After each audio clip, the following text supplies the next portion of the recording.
आमी खातात तें अन्न भाग 2.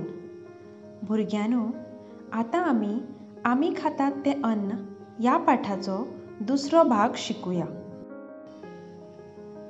वयोगटा प्रमाण खावपाक शकतात ते जिनस. हाचो अर्थ जाणा जावपा खातीर आमी विपुलाच्या कुटुंबाची काणी पळोवया.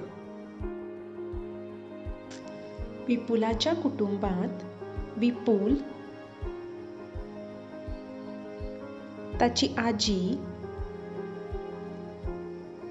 आवय आनी धाकटी भयण रावतात. शाळेंतल्यान घरा परततना विपुलान मक्याचें बोंड हाडलें आनी ताणें आवयक विचारलें, "चुटकी खंय? म्हाका जाय तें." ताचे आवयन जाप दिली, "चुटकी माळयेर कुडींत आसा." विपुलान आजयेक म्हणलें, "तूंय यो म्हजे वांगडा माळयेर." ताचे आवयन ताका आडायलें आनी सांगलें, "हांवें बा खातीर चपाती दाळींत फुगोवन दवरल्या, तिका पयलीं जेवूं दी." "तुवें दाळींत साखर घाल्या? नागपुराक आयले उपरांत जेवण रांदपाची आमची पद्दत तूं विसरल्या."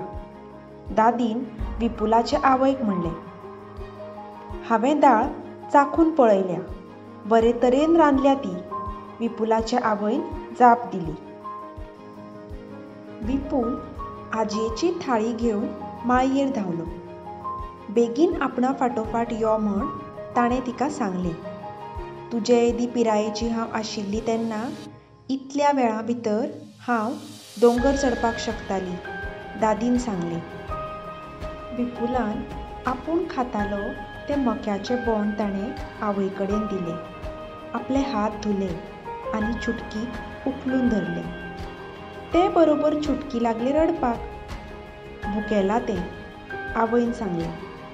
आनी ती चुटकीक भरोवपाक सकयल बसली. आतां हो तक्तो पळयात. ह्या तक्त्यांत एके वटेन विपुलाचे कुटुंबांतलीं मनशां आनी दुसरे वटेन तीं कितें खावपाक शकतात तें दिल्लें आसा. विपुल, मक्याचें बोंड.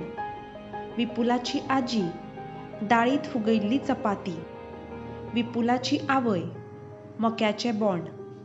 विपुलाची धाकली भयण, आवयचें दूद. आमी जे जिनस खावपाक शकतात ते आमच्या वयाचेर अवलंबून आसतात. आतां हीं 2 चित्रां पळयात. पयल्या चित्रांत एक ल्हान भुरगें दूद पिता आनी दुसऱ्या चित्रांत एक बायल एके जाणटे बायलेक पातळ जेवण भरयता. हाचें कारण कितें आसूं येता? आतां हीं चित्रां पळयात. आतां तुमकां कळ्ळां आसतलें. ल्हान भुरग्याक दांत आसनात, तांकां जेवण चाबपाक कळना म्हणून तांकां पातळ जेवण दितात. तशेंच चड जाणटीं जाले उपरांत चडशे दांत पडटात म्हूण तीं जेवण चाबपाक शकनात, म्हणूनच तीं लेगीत पातळ जेवण जेवतात. व्हडलीं भुरगीं तशींच आमच्या आवय बापायच्या पिरायेचीं मनशां सगळे प्रकारचीं खाणां खावपाक शकतात. तर हे आशिल्ले आमी खावपाक शकतात आनी खावपाक शकनात ते जिनस. दूद हें संपूर्ण अन्न, कारण तातूंत सगळे तरांचीं पोशक द्रव्यां आसतात. दूद सगळे वयोगटांतलीं मनशां पिवपाक शकतात, जावं तीं ल्हान भुरगीं, मदले पिरायेचीं मनशां वा जाणटीं मनशां. दूद पिल्यार आमी निरोगी उरतात. तर हो आशिल्लो आमी खातात तें अन्न ह्या धड्याचो दुसरो भाग.